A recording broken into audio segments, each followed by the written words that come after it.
ഇപ്പം ഒരു ഒരു ട്രാവലറും ഞാനും തമ്മിലുള്ള വ്യത്യാസം എന്താണ്?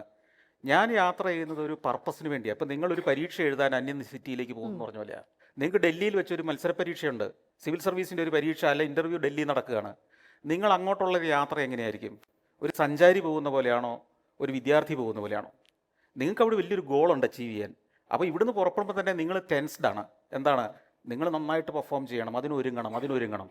എൻ്റെ ഓരോ യാത്രയും പോയി ഒരു ദിവസം 5 എപ്പിസോഡെങ്കിലും വീതം സഞ്ചാരം ഷൂട്ട് ചെയ്ത് 5 ദിവസത്തേക്കാണ് പോകുന്നതെങ്കിൽ 25 എപ്പിസോഡും ആ 25 എപ്പിസോഡിൽ മനുഷ്യരെ ലക്ഷക്കണക്കിന് പ്രേക്ഷകരെ പിടിച്ചു നിർത്താൻ കഴിയുന്ന കണ്ടൻറ്റും അതിനുള്ള ഡേറ്റയും ഇതെല്ലാം ശേഖരിച്ച് കാലാവസ്ഥ ചതിക്കരുത്, അവിടുത്തെ ഒരു സംവിധാനവും ചതിക്കരുത്, ഒരു പ്രശ്നവും ഉണ്ടാവരുത്, പെർഫെക്റ്റ് ആക്കി എല്ലാ സ്ഥലത്തും ഒരു സ്ഥലത്തേക്ക് പോകുമല്ല, നമ്മളെ ആരും കൈപിടിച്ച് കൊണ്ടുപോകല്ല, നമ്മൾ തന്നെ അന്വേഷിച്ച് കേട്ട് വേണം പോകാൻ.